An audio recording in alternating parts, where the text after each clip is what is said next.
Hey, salaamna wadin xaskarkiina hatu wasada qudani oo maanta jecel inuu wax yar idinka taabtaabto waxa loo yaqaano cali papa sida lagu kala ogaado ama loola xiriiro waxa loo yaqaano manufacture ama warshad iyo hadaad u baahato inaad alaab ka iibsato sida lagu ogaado oo aan rabnaa inaan maanta idinla sheel garayno waa wadani sida pageka ka aragtaan hadda u baahanta macluumaadyo videogan wax arrimaha ku saabsan fadlan pagekan ka raadso hadaad u baahanta inaad la soo xiriirto fadlan meesha hore ku dhufo waagaa gudahan u galno markaad www.com calibaba aad qorto waxaa kuu soo bixiyey annaga North America joogna waxaa noo soo baxay inta badan pagekan ugu horeeya kaasoo kuu sheegaya hadaad u baahanta inaad wax ku qorto xaggan markaas kadib alaab ka doorato iyo hadaad u baahanto ana ii sheeg inaad manufacture ka raadsato xagga waa product iyo manufacture product intaad raadin lahayd as supplier la kulmid always waxaa fiican inaad manufacture ku dhufato si aad u ogaato waxa gudaha ku jira okay waxaan ku dhufanaynaa manufacture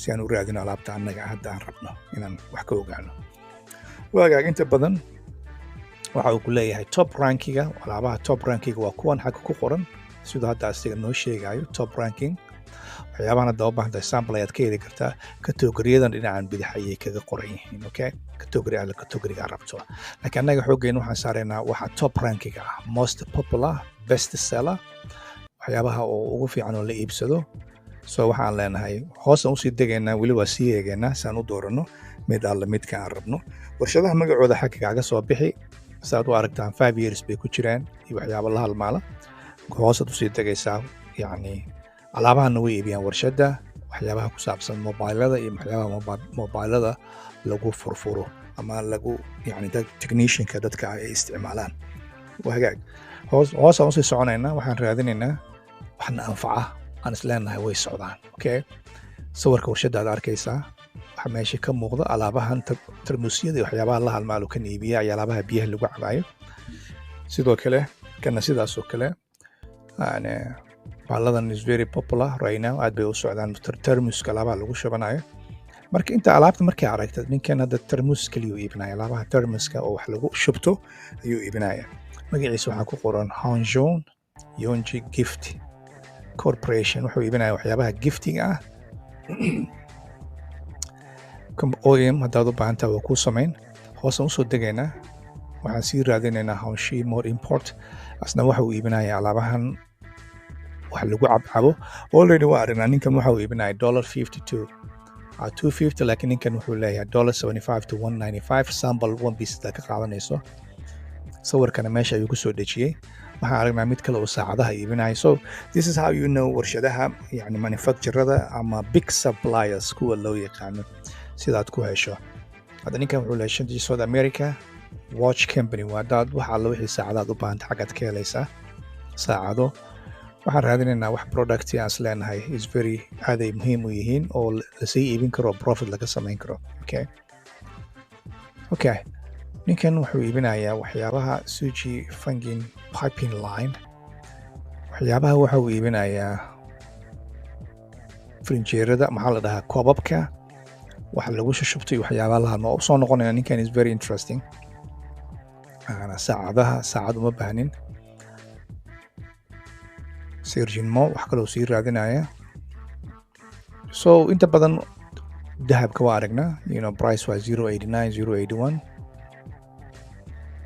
okay baaladan oo tasbiixda waa aragnaa inta badan Soomaalida iibsa dukaamada Soomaalida waa ku arkaa saacadaha dahabka waxyaabaha dahabka la halmaalo 0.7 0.5 haddii aad 5 pieces ka iibsan 10 pieces so automatically this supplier Ninkan is very important as well. This is trash cans. Okay. Sirishan intellectual technology. waxyaabaha trash canku kuwaan ku sameynaya so waa dooranaysaa mid alle midka aad uga baahan tahay ama topic adiga aad isleedahay waad iibin kartaa si aad wax uga ogaato alaabahan waa arki jiray hadda kahor annaga xataa iibino waa lugtaad marinaysaa so lugtaan marinayna waxaan kala soo bixi doonaa mid ka mid a annagana la muuqdo laakiin waxaa laga yaaba midka adiga aad isticmaali doonto inuu ka duwan yahay midka annaga aan doorano so sidaa laaligeed nin walba waxaan ku talinaya waxa uu asiga hobbigiisa ama uu ka shaqeeyo in uu isticmaalo okay waagaag finally we make our choice waxaan rabnaa companigan asigan wax ka ogaano companigii markaan gudaha u galno waxaan rabnaa inaan iyadana kambanigan gudaha u galnay waxaan raadinaynaa productyada aan rabno oo aan isleenahay way soconayaan iyo pricekooda.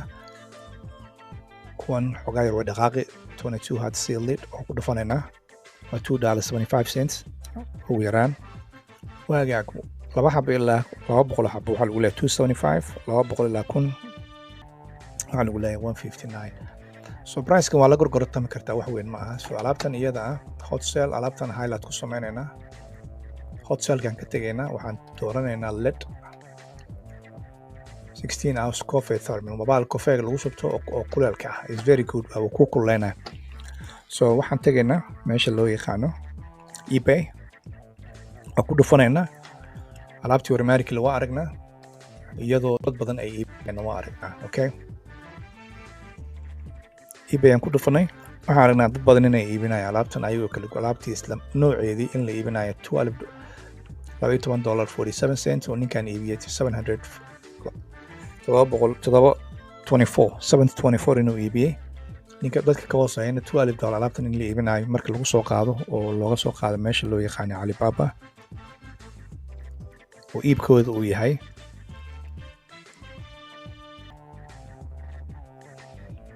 $2.75 adoo ka soo qaado 200 pieces. okay, color walba colorka doontaa ka dooranaysaa. it's too many colors why. so sidaa laaligeed markaa inta keento waxaa ku iibinaysaa ugu yaraan $11. faa'iidada kugu jirto waxay noqon doontaa mid ka badan $5 wax la jir. ninkana noocan ka soo dhigto waxa uu iibiyay 227 pieces uu iibiyey. so it looks like alaabtan inay dhaqaaqayso ay socoto maadaama uu yani heatka inta ka dhiman uu kuu sheegayo uu caddeynayo. so waxaan ogaan alaabtan inay soconayso haddii aan inta ka soo qaadno kambanigan aan ka soo qaadno ama kambanigan kale 275 ama whatever ama nooc kale oo ka duwan oo ka yar haddaan soo qaadno $3 something aan China aan ka soo qaadan keenno USA alaabtan ku iibino meesha loo yaqaano eBay inaan ka heli doono lacag loo yaqaano $5 ama $7 wax lamid. ninkan wuxuu iibiyay $724. haddii aan tagnana meesha loo yaqaano Amazon iyadana waxaan ka heli doonaa alaabtaas iyo alaab la halmaansha. sidaa laaligeed marka waxay ku fiican tahay alaabta marka aad raadinayso inaad hadda waxaan soo ogaanay Alibaba inuu alaabtaas iibinayo. waxaan kaloo ogaanaynaa in uu eBay way iibinaysaa in alaabtan dropshipping lagu soo sameeyo in kale waa inaan tagnaa AliExpress as well aan fiirina haddii annagu aan investment samayn inaan dropshipping ku samayn karno. so saas comparationkaas aad u fiican yahay. haddaad lacag save gareyn karto is good, haddaad save gareyn karin alaabta adiga aad Alibaba ka soo iibsato waad sii iibiso. so waan arkaynaa Amazon way iibinayaan $11.99, $19.99 same alaabtii hadda aan ku arkaynay meesha loo yaqaanay Alibaba.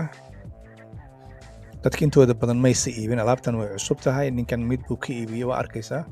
same thing alaabta hadda waxaa ku arkayna waaye waxaa iibinaysa meesha loo yaqaano Amazon.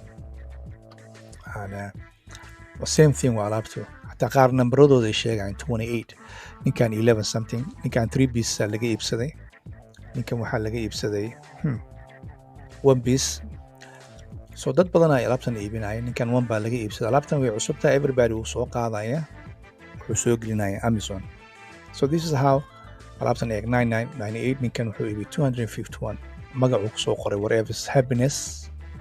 dadka wuxuu uga duwan yahay magacuu ku soo qoray, so he just put a uniqueness. ninkan wuxuu ku soo waray baalkaana deer oo kale ku soo sawiray, which is good, another way loo sameeyo. annaga haddaan rabna alaabtan inaan keeno waxaan ku soo sawiri lahayn coffee oo ka baxaya waxa loo yaqaano omito ama waxa loo yaqaano qiiqiisa coffeegaan ku soo sawiri lahayn. coffee qiiq ka baxaya aan ku soo sawiri lahayn. so that will make sense, you know. ama waxaa ku samaynaysaa calanka Mareykanka ku soo sawiraysaa, kor uga soo qoraysaa and you sell it.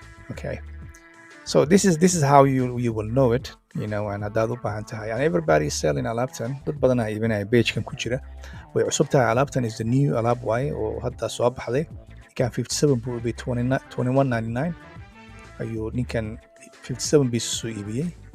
waa 2 pieces, waa labadan xabo black and white ku intaas ka iibiyey. so bundle uu sameeyey, which is good. ninkan wuxuu iibinayaa 4 pieces $24.99 you see. So everybody wuxuu raadinayaa $6 ama $7. China waxaa looga soo qaadaya hadday cirka gasho. waxaa 2000 aad dalbanaysaa ama 2000 aad dalbanaysaa 288 laba xabo $6 waaye Amazon feegeeda which is another $5. So guriga waxaa la aadaysaa $10 wax la jira.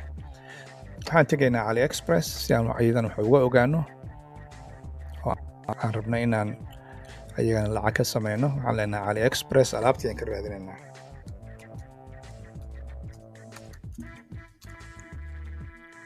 okay,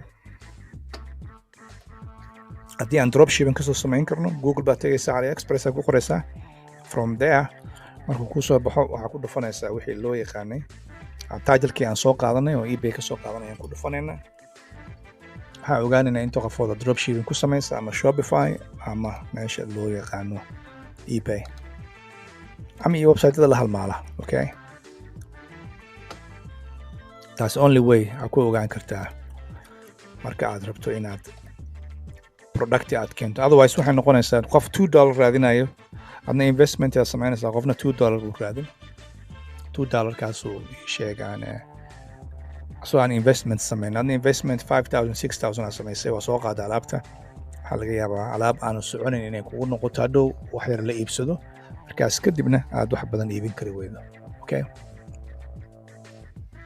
waa hagaag weli wuu raadinaya AliExpress aan raadino.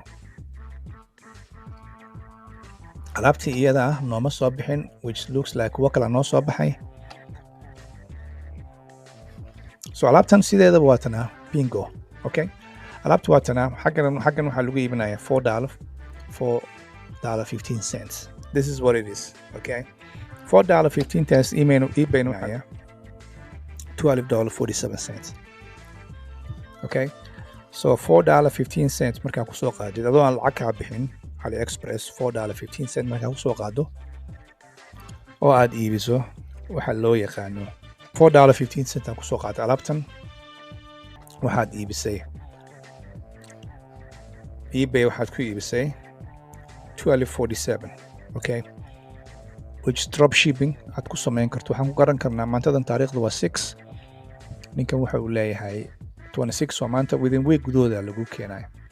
so alaabtan in laga keeno meesha loo yaqaano AliExpress oo $4 ama $3 meelahaas lagu soo helo markaas kadibna loo soo ship gareeyo macmiilka within 10 days. waagaag baa yacni waxaan soo ogaanay alaabtan in laga heli karo AliExpress wax ka yar $3 haddaad u baahan tahay inaad gurigaada kusoo ship garayso maadaama AliExpress directly uu one piece usoo diri karin meesha loo yaqaano USA usoo tracking number ku siin karin. waxaan ogaanay Amazon in lagu iibsho priceyadaas ka badan $2 $3 $20 $24 ama laba xab ha noqoto mise afar xab ha noqoto. waxaan ogsoonahay mid one pieces in la iibin $20 wixii ka yar eBayna lagu iibiyo $11. so sidaa laaligeed waxay noqonaysaa qofkii u baahan inuu la xiriiro Alibaba in uu inta badan marka ugu horeysaba doorto intuu product ka dooran lahaa inuu doorto manufacture. markuu ku dhufto manufacture waxaa usoo bixi pagekan xagga hoose ama category ka dooran ama wuxuu raadinayaa trending product waxyaabaha socdo ama hoose usoo degay wuxuu raadinayaa wax alla waxa uu asiga markaas u baahan yahay ilaa uu ka helo. waagaag waa Saadiq Wadani asxaabtiisa oo idin hay haddaad u baahantiin cashiradan inaad ka soo mid noqotaan pagekeena fadlan ama aad ka mid noqotaan ardadeena aan idin hogaamino. aan jecelnahay inaad idin tusino meelaha si aad USA lacag uga samaysay Canada ama caalamka oo dhan. fadlan nala soo xiriir adigoo ku dhufanaya pagekeena YouTube haddaad naga daawanayso ama TikTok adigoo ku dhufanaya link 3ga si aad u ogaato maalmaha availability-ga iyo koorsooyinka markaas aan bixinayno ama video ama 1-by-1 course ah. waaga markaa xaggan timaadada ku dhufanaysaa contactigan hoose ama by email markaas kadib annaga ayaa kuu soo jawaabi doona. waa Saadiq asxaabtiisa oo idin leh hay maalinta idin wacnaato.